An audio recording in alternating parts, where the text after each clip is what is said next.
गलतियों की पत्री 1 अध्याय 3 वचन से 5 वचन तक। यहाँ इस प्रकार से लिखा है, हमारे परमेश्वर पिता और प्रभु यीशु मसीह की ओर से तुम्हें अनुग्रह और शांति मिलती रहे। उसी ने अपने आप को हमारे पापों के लिए दे दिया ताकि हमारे परमेश्वर और पिता की इच्छा के अनुसार हमें इस वर्तमान बुरे संसार से छुड़ाए। उसकी स्तुति और बड़ाई युगान युग होती रहे। आमीन। सभी भाई बहनों को प्रभु यीशु मसीह के नाम में शालोम। और यह मैसेज रिकॉर्ड किया जाएगा Jesus Christ new testament church salvation doctrine का, जो न्यू मुंबई में है।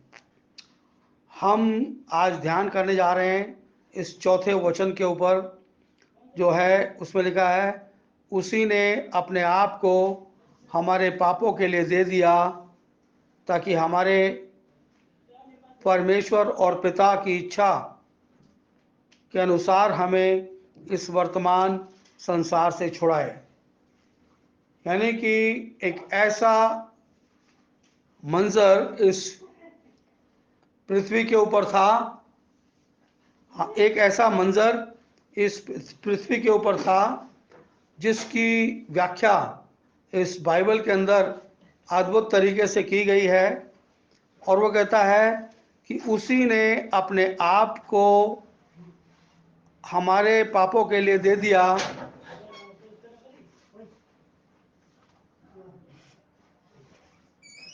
उसने अपने आप को हमारे पापों के लिए दे दिया ताकि हमारे परमेश्वर पिता की इच्छा के अनुसार हमें इस वर्तमान संसार से छुड़ाए। यानी कि अगर आप इसके गहराई में उतर के जाएंगे तो आप ये देखेंगे, दूसरा कोई उपाय उपलब्ध नहीं था, इसलिए उसको हमारे लिए एक उपाय के रूप में, एक समाधान के रूप में समर्पित किया गया जो परमेश्वर को ग्रहण योग्य हो। बार बार इस आयत को पढ़ेंगे तब आप उस आयत के मर्म को समझने पाएंगे कि वास्तविकता क्या है।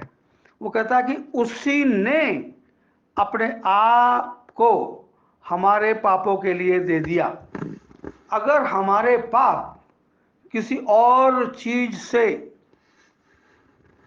छुड़ाए जा सकते थे, धोए जा सकते थे, मिटाए जा सकते थे, क्षमा किए जा सकते थे, तो कभी भी किसी के प्राणों की आहुति देने की आवश्यकता नहीं पड़ती। जब कोई दुनिया की ऐसी वस्तु, दुनिया की कोई से कीमती वस्तु जो इस काम को नहीं कर सकी या नहीं कर सकती थी, उसके द्वारा कोई उपाय नहीं हो सकता था, तो सबसे बहुमूल्य चीज जो किसी का प्राण होता है, और अगर वो प्राण परमेश्वर के पुत्र का हो तो उसकी कीमत आंकना इंसान की औकात से बाहर है, इंसान की औकात से बाहर है।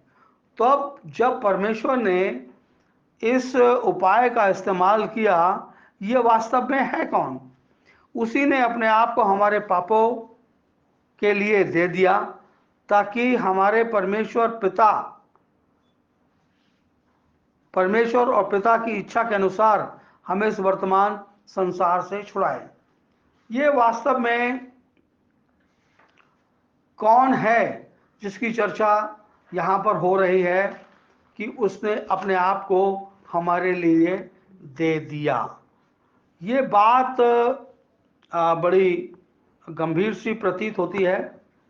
और ये बात को जब हम ध्यान करें तो पहला तीमुथियुस 3 अध्याय और उसका 16 वचन अगर हम ध्यान देंगे इसके ऊपर, तो आप देखने पाएंगे, यहाँ लिखा है, इसमें संदेह नहीं कि भक्ति का भेद गंभीर है। यानी कि जो भक्ति है उसका भेद बड़ा गंभीर है। अर्थात वो जो शरीर में प्रकट हुआ, वो जो शरीर में प्रकट हुआ, आत्मा में धर्मी ठहरा, स्वर्गदूतों को दिखाई दिया, अन्य जातियों में उसका प्रचार हुआ, जगत ने उस पर विश्वास किया और महिमा में ऊपर उठाया गया।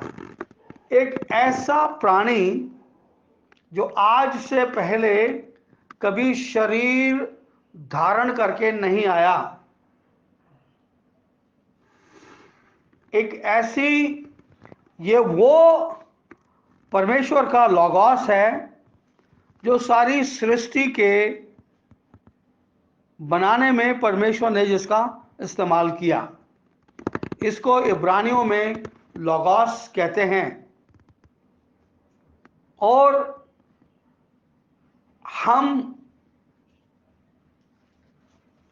इस वचन को हिंदी में वचन कहते हैं, इंग्लिश में वर्ड कहते हैं।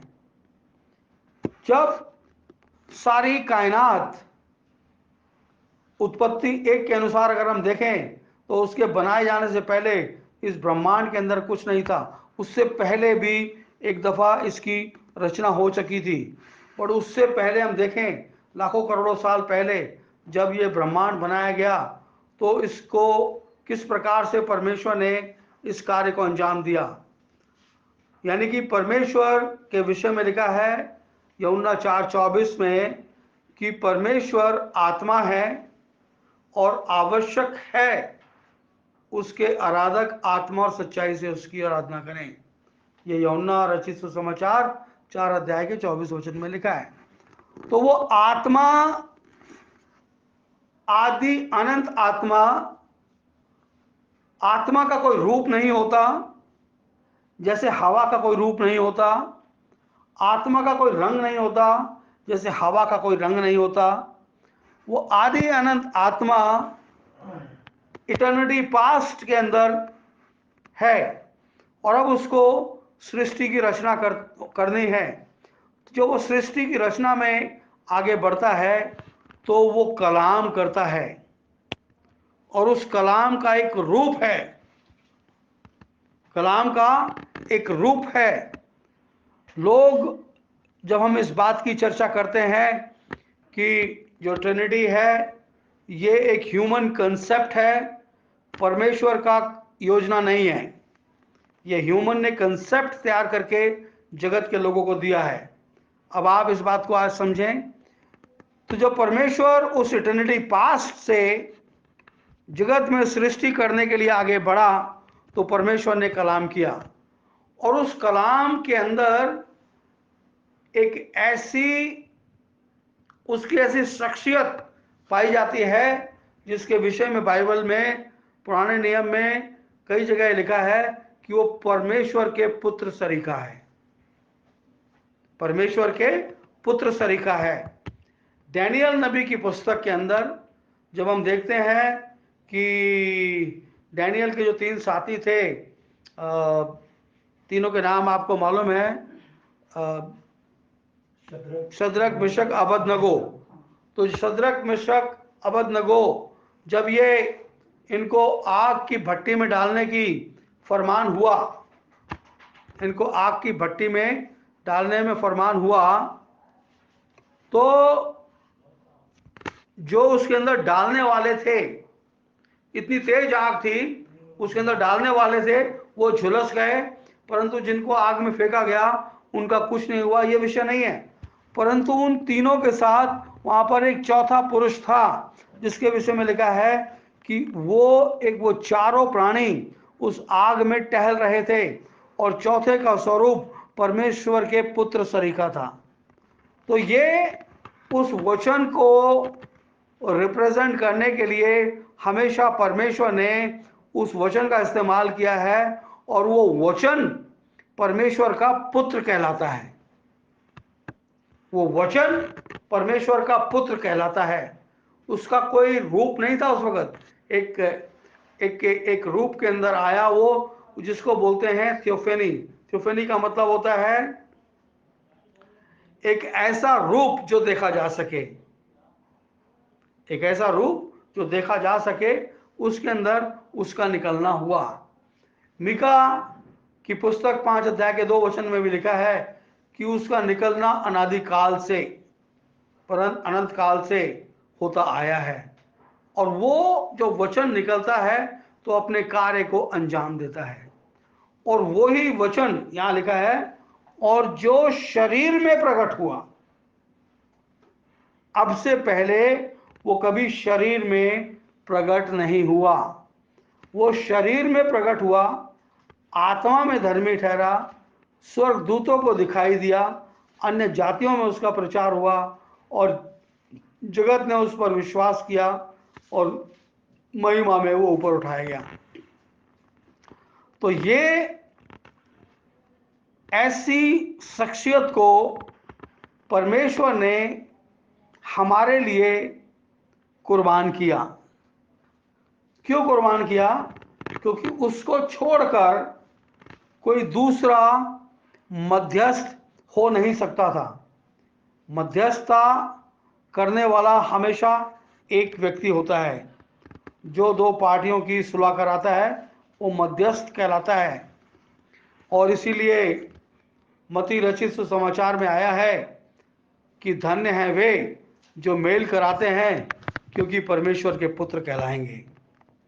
तो अगर आपको परमेश्वर गॉस्पल प्रीच करने के लिए कहता है, और आपकी सेवकाई के अंतर्गत एक व्यक्ति भी अगर रिपेंट करता है और बैप्टिज्म लेकर प्रभु यीशु मसीह को अपना उद्धारकर्ता ग्रहण करता है, तो आपने वो पद हासिल कर लिया जिसके विषय में लिखा है कि धन्य हैं वे जो मेल कराते हैं, क्योंकि परमेश्वर के पुत्र कहलाएंगे।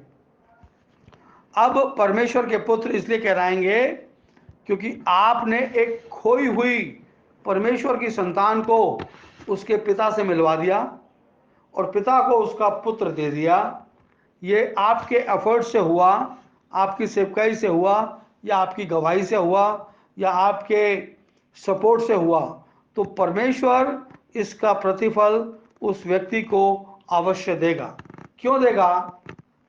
क्योंकि परमेश्वर परमेश्वर है,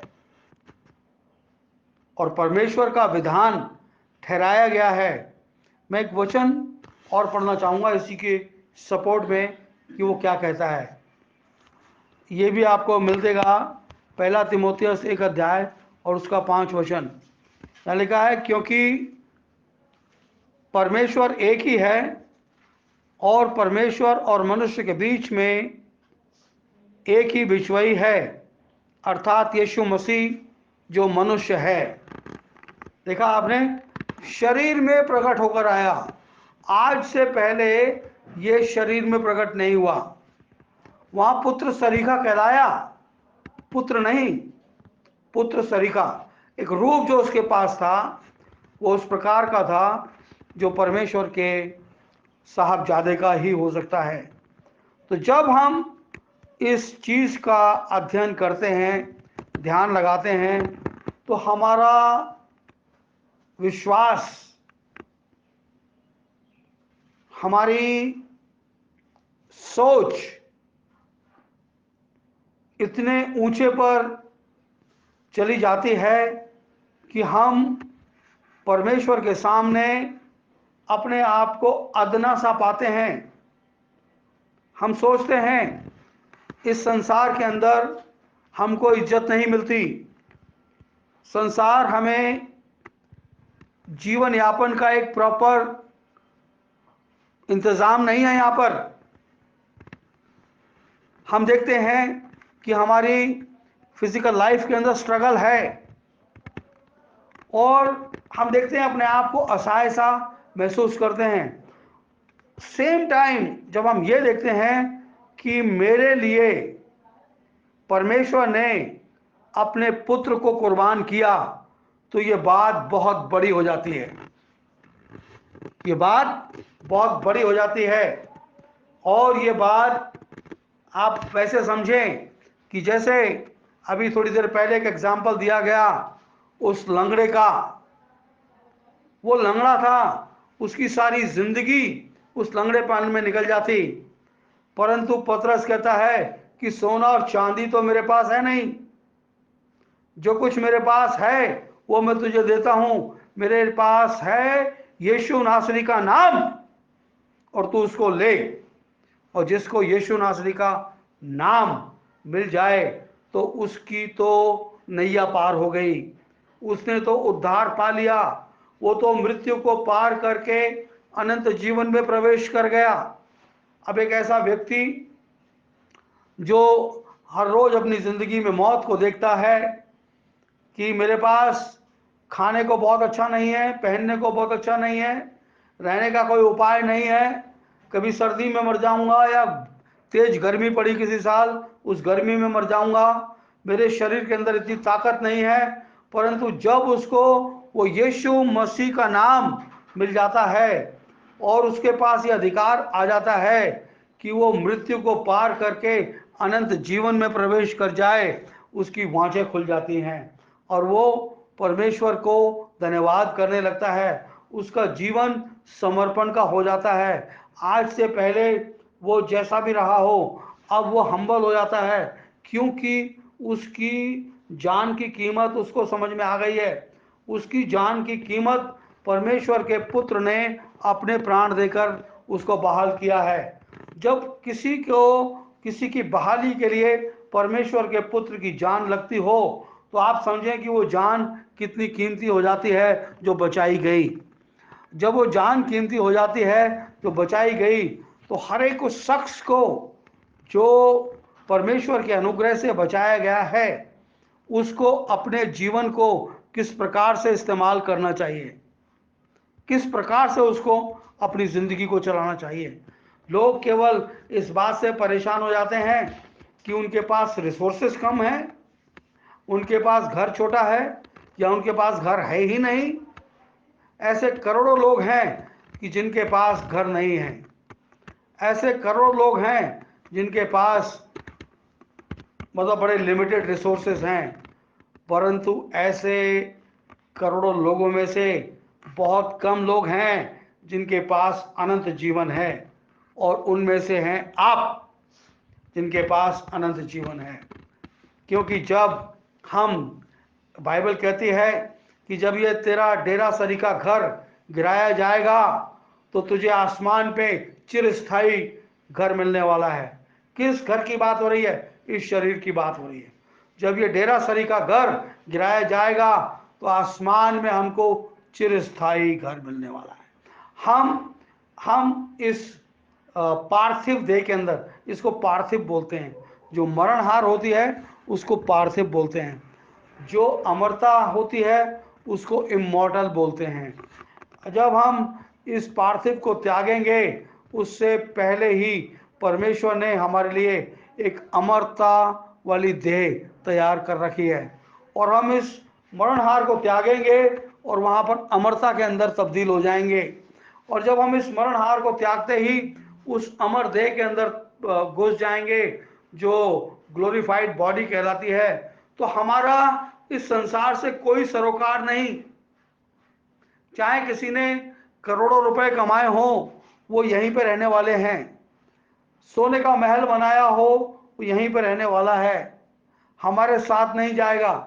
हमारे साथ हमारा ईमान जाएगा और वो प्रतिज्ञा जाएगी कि हम परमेश्वर के साथ सदैव वास करेंगे। एक इतनी उत्तम प्रतिज्ञा, इसीलिए बाइबल हमें बार बार ये चिताती है कि उसी ने अपने आप को हमारे पापों के लिए दे दिया ताकि हमारे परमेश्वर और पिता की इच्छा के अनुसार इस वर्तमान संसार से छुड़ाए। अब इस वर्तमान संसार से हम कब छुड़ाए जाते हैं, या परमेश्वर की क्या योजना है कि वो हमको इस वर्तमान संसार से छुड़ाए।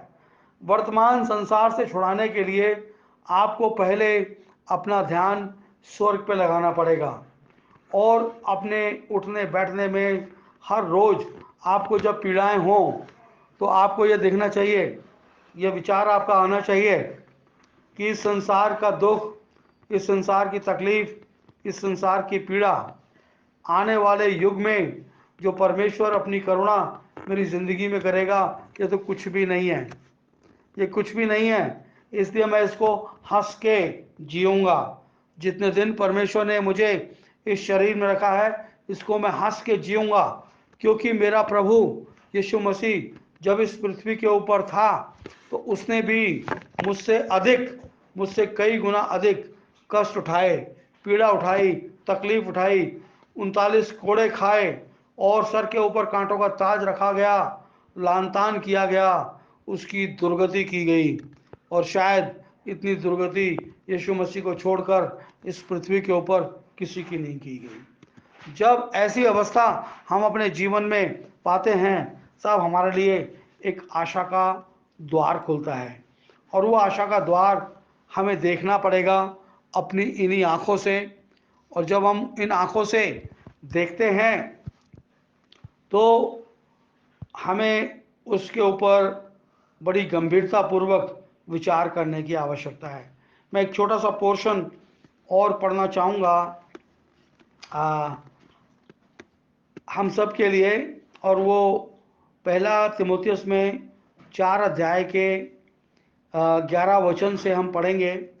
यहाँ लिखा है, इन बातों की आज्ञा दे, यानी कि हमारी ये जिम्मेवारी बन जाती है जब कभी भी हम किसी के साथ इस वचन को शेयर करते हैं और इस वचन की अहमियत को सिखाते हैं या बताते हैं, या लोगों को वचन के साथ लाइन अप करने का प्रयास करते हैं, तो पौलुस ने तिमोथियस को यह आज्ञा दी कि इन बातों की आज्ञा दे और सिखाता रहे, यानी कि आज्ञा भी दे और टाइम एंड अगेन उनको रिपीटेडली सिखाता रहे। और जब ऐसा हम करते हैं, क्योंकि ऐसा करने के लिए उसकी एक वार्निंग है, कोई तेरी जवानी को तुच्छ ना समझने पाए, कोई तेरी जवानी को तुच्छ ना समझने पाए, पर वचन और चाल चलन और प्रेम और विश्वास और पवित्रता में विश्वासियों के लिए आदर्श बन। जब हम एक कम्युनिटी के अंदर रहते हैं, एक सोसाइटी के अंदर रहते हैं, तो हमारा जो जीवन है इन सब चीज़ों पे, इन सब मापदंडों पे, कहाँ कौन कौन से मापदंड हैं? पहला है वचन, फिर दूसरा है चाल चलन, तीसरा है प्रेम, चौथा है विश्वास, पांचवा है पवित्रता में। इन 5 चीज़ों में हम अपने विश्वासियों में एक आदर्श बने, और जब हम एक आदर्श के रूप में उनके सामने बनते हैं तो लोग हमें देखकर अपने जीवन को बदलते हैं। हम क्या प्रचार करते हैं उसका असर कम पड़ता है, पर हम कैसे बिहेव करते हैं, कैसे उठते बैठते हैं, क्या बातचीत करते हैं, क्या हमारा व्यवहार करने का तरीका है, वो लोग सीखते हैं। और जब वो लोग सीखते हैं तो उसका इम्पैक्ट उनकी लाइफ के ऊपर पड़ता है, क्योंकि पौलुस ने एक जगह लिखा है कि तुम मेरे लिए परमेश्वर की लिखित पत्रियां हो। अगर हम परमेश्वर की लिखित पत्रियां हैं, तो जब हम वचन की बात करते हैं, चाल चलन की बात करते हैं, प्रेम की बात करते हैं, विश्वास की बात करते हैं, या पवित्रता की बात करते हैं, तो लोग हमको पढ़ते हैं, हमारे जीवन को पढ़ते हैं। और जब हमारे जीवन को पढ़ते हैं तो उससे उनको लाभ मिलता है। क्यों लाभ मिलता है? कि उन्होंने परमेश्वर की जीवित पत्री को पढ़ा है, लिविंग एपिसल को पढ़ा है। ये जो किताब लिखी गई है बाइबल, ये रीमा है, ये रीमा है, ये प्रिंटेड है। ये प्रिंटेड बाइबल को हम पढ़ते हैं। प्रिंटेड बाइबल को पढ़ने के बाद हम एक लिविंग तरीके से, जीवित तरीके से व्यवहार करते हैं। So that is called living epistle, जीवित पत्री। जब हम जीवित पत्री के रूप में लोगों को बीच में कार्य करते हैं, लोगों का इम्पैक्ट उसके ऊपर आता है और लोग उसको अपना आदर्श बनाते हैं। और जब लोग उनको अपना आदर्श बनाते हैं, उस आदर्श के चलते वो अपने आप को संभालने पाते हैं। इसलिए हमारा जो व्यवहार है, हमारा जो तरीका है बोलने का, चालने का, हिदायत देने का, वो बड़ा सुहावना होना चाहिए, वो लुभावना होना चाहिए, वो पवित्रता पूर्ण होना चाहिए। और अगर पवित्रता पूर्ण हमारा चाल चलन, उठना बैठना, ये सब कुछ है, तो परमेश्वर आपको अपने आत्मा से भरकर ऐसा इस्तेमाल करता है कि लोग आपकी जिंदगी से वो सब कुछ लेना चाहते हैं जो कुछ आपके पास है। और जब वो लेना शुरू करते हैं तो पता लगता है कि देखते ही देखते उनके पास परमेश्वर के किए गए इंतजाम का अंजाम तक पहुंच गया, यानी कि उद्धार को भी उन्होंने प्राप्त कर लिया। So that's very important when we are living in this world, how we live, how we talk, how we behave, because we are made special for this world. 13 वचन में लिखा है, जब तक मैं ना आऊं तब तक पढ़ने और उपदेश देने और सिखाने में लौलीन रहे। यह हिदायत है पौलुस की तरफ से तीमुथियुस को कि जब तक मैं वापस ना आऊं तो जो काम मैंने, जो असाइनमेंट मैंने तुझे दिया है, उसके अंदर तू क्या कर, लौलीन रहे, यानी कि तू डेडिकेटेडली काम को कर, फुल ऑफ डेडिकेशन ये काम होना चाहिए। और तेरी पहली प्राथमिकता यह होनी चाहिए कि तू उन सब बातों को पढ़ने में और उपदेश देने में और सिखाने में तू तत्पर है, लौलीन है, तू उसके अंदर डूब जाता है और खो जाता है, क्योंकि ये बातें पृथ्वी की नहीं, ये स्वर्गीय बातें हैं। 14 वचन पढ़ेंगे, उस वरदान के प्रति जो मुझ में है, जो तुझ में है, और भविष्यवाणी के द्वारा प्राचीनों के हाथ रखते समय तुझे मिला था, निश्चिंत मत रहे। बहुत सारे लोग अपनी जिंदगी में सिर्फ इसलिए निश्चिंत हो जाते हैं कि उन्होंने यीशु मसीह के नाम से बपतिस्मा ले लिया है। यहाँ पर पौलुस की हिदायत एक और है तीमुथियुस के लिए, और वो कहता है कि जो हमने तुझे बपतिस्मा दिया और तुझ पर हाथ रखे, हाथ रखना महज एक ये परंपरा नहीं है, ये परमेश्वर की तरफ से एक अधिकार दिया गया है पवित्र लोगों को कि उनके ऊपर हाथ रखकर प्रार्थना करें, ताकि पवित्र आत्मा की सामर्थ और वरदान उस मनुष्य के अंदर आ जाए। और आते हैं, लोग उनको अलग कर देते हैं अपने से, या साइड से निकल जाते हैं, या वो खुद ओवरटेक कर लेते हैं, that is another thing. But ये सारी सामर्थ आती है पवित्र लोगों में। तो पौलुस ने कहा कि तू उस बात से निश्चिंत मत रहे, निश्चिंत मत रहे, यानी कि तुझे चिंतित रहना है इन चीज़ों को एक्टिवेट करने के लिए, इन चीज़ों को कार्यान्वित करने के लिए। ये कार्य तेरी जिंदगी के अंदर पवित्र आत्मा का चलता रहे, और जब ये कार्य पवित्र आत्मा का तेरी जिंदगी में होता रहेगा तो वो जो जितनी बातें हैं जो भविष्यवाणी के द्वारा और पवित्र लोगों के ऊपर हाथ रखने के द्वारा तुझे मिली हैं, वो मल्टीप्लाई होती रहेंगी। मल्टीप्लाई कैसे होती रहेंगी?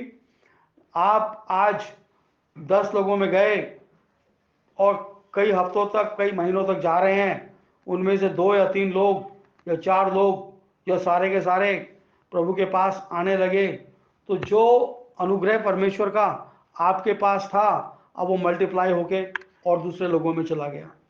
अनुग्रह परमेश्वर का है, परमेश्वर ने आपको इस्तेमाल किया, और जब आप उन कार्यों को मल्टीप्लाई करते हैं तो इसका प्रतिफल भी आपको मिलता है, इसका प्रतिफल भी आपको मिलता है। क्योंकि बाइबल कहती है कि ऐसे लोग आकाश मंडल में तारे के समान चमकेंगे। हमें परमेश्वर ने लिविंग स्टार बना दिया है। जब कभी भी हम अपने सफर को पूरा करके जाएंगे, हम आसमान में एक स्टार की मानन चमकेंगे। तो जब परमेश्वर ने हमको इतनी महान योजना के अंतर्गत लाके खड़ा किया है, तो बहुत इंपॉर्टेंट हो जाता है कि हम इन चीज़ों के ऊपर ध्यान करें। आगे लिखा है, इन बातों को सोचते रहे और इन्हीं में अपने ध्यान को लगाए रहे, ताकि तेरी उन्नति सब पर प्रकट हो जाए।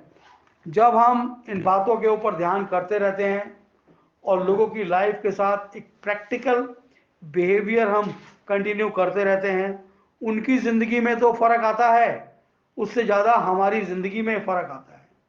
जो सिखाने वाला है वो एक अंश सीखते हैं और हम एक अंश रोज अपने अंदर ऐड करते हैं। हम अपने अंदर एक अंश रोज ऐड करते हैं। कैसे ऐड करते हैं? जो हम सिखाने जाते हैं तो हमारी ज़िंदगियों में वो चीज़ फिर से वापस आती है, और वो वापस आती है, हम उसको और गहराई से समझने पाते हैं। और इसीलिए पौलुस ने दूसरा कुरिन्थियों 3 अध्याय के 18 वचन में इस प्रकार से लिखा है, परंतु जब हम सब के सब उघाड़े चेहरे से प्रभु के प्रताप को इस प्रकार प्रकट होता, जिसमें हम दर्पण में होता है, जिस प्रकार हम दर्पण में तो प्रभु के द्वारा जो आत्मा है उसी तेजस्वी रूप में अंश अंश करके बदलते चले जाते हैं। तो हमारी जिंदगियां जब हम चीज़ों लोगों के सामने चीज़ों को प्रकट करते हैं, सिखाते हैं, तो हम भी अंश अंश करके रोज बदलते चले जाते हैं। हम देखते हैं विश्वासी उन्नति कर रहे हैं और हम लोग भी उन्नति कर रहे हैं। हम सिखाने में उन्नति कर रहे हैं, वो सीखने में उन्नति कर रहे हैं। तो हमारी जिंदगियां बहुत कायदे से इस्तेमाल की जानी चाहिए। हमें उसको पॉजिटिव तरीके से लेकर सदैव चलना चाहिए। बाइबल के अंदर कई लोग क्रिटिसिज्म को लेकर आते हैं। क्रिटिसिज्म सिर्फ एक बात का है और वो है डॉक्ट्रिन का। उसके अलावा कोई क्रिटिसिज्म नहीं है और कोई चीज़ क्रिटिसाइज करने के लिए नहीं है। जो क्रिटिसाइज करने वाली चीज़ है वो ये है जो परमेश्वर की इच्छा के विरुद्ध है, और अदरवाइज कोई चीज़ क्रिटिसाइज करने के लिए नहीं है। बहुत सारे लोग इस बात के ऊपर भी डबल माइंडेड रहते हैं, क्योंकि मैंने अक्सर इस बात को सुना है लोगों के मुख से कि ऑफरिंग एंड टाइथ। मैं इसका प्रचार नहीं कर रहा, but it is a commandment of God. आप परमेश्वर को देते हैं कोई भी चीज़, मनुष्य को कभी कुछ नहीं देते। और मनुष्य को जो मनुष्य को देता है, मेरी उसको सख्त हिदायत है कि वो कभी कुछ ना डाले चर्च में, क्योंकि आपका संबंध आपके परमेश्वर से है। आपका संबंध अगर आपके परमेश्वर से नहीं है तो आपका संबंध मुझसे कुछ भी नहीं है। आपका संबंध आपके परमेश्वर से है। परमेश्वर ने अपने पुत्र को कुर्बान किया आपके लिए, मैंने नहीं किया कुछ कुर्बान। मैं केवल एक सेवकाई के लिए यहाँ पे खड़ा किया गया हूँ, उसको अंजाम देने के लिए जो मेरे ऊपर परमेश्वर ने डाली है। मैं केवल उसका कैरियर हूँ, एक कुरियर बॉय की तरह। यहाँ से डिलीवरी ली, वहाँ डिलीवर कर दी, यहाँ से पार्सल लिया, दूसरी जगह डिलीवर कर दिया। मेरी यही जिम्मेवारी है। आपका संबंध आपके परमेश्वर से है। आपकी बढ़ती घटती आपके और आपके परमेश्वर के बीच में एक रिलेशनशिप है। उसको आप कैसे मैनेज करते हैं, that is your outlook. That is your outlook. आपको समझना है, आप पूछ सकते हैं, मगर मैं इसके ऊपर अलग से शिक्षण नहीं दूंगा। आगे लिखा है, अपनी और अपने उपदेश की चौकसी कर। That's very important. अपनी और अपने उपदेश की चौकसी कर। उपदेश देते वक्त अगर हमने एक बात के ऊपर गलत कमेंट कर दिया और वो किसी मनुष्य के हृदय के ऊपर दर्ज हो गया, तो वो समझो एक इंसान जो जीवन लेने के लिए आ रहा था, आपने उसको मौत के पास रिवर्स कर दिया। इसलिए अपने उपदेश की चौकसी रख, इन बातों में स्थिर रहे, क्योंकि यदि ऐसा करता रहेगा तो तू अपने सुनने वालों के लिए उद्धार का कारण ठहरेगा, अपने सुनने वालों के लिए उद्धार का कारण होगा। लोग उद्धार पाएंगे, वजह आप होंगे। लोग उद्धार पाएंगे, वजह आप होंगे। आप लोगों में जाकर इस बात को जैसे हमने पाया है उसी चिंता से हम उसको देने का प्रयास करें, तो होने क्या वाला है कि परमेश्वर का पवित्र जन जो इस पृथ्वी के ऊपर है वो उद्धार पाएगा और परमेश्वर की महिमा होने पाएगी। तो मैं अपने तमाम अजीज़ भाई जो JCNTSD न्यू मुंबई में हैं उनको शालोम बोलता हूँ। प्रभु आप सब लोगों को आशीष और बरकत दे। God bless you.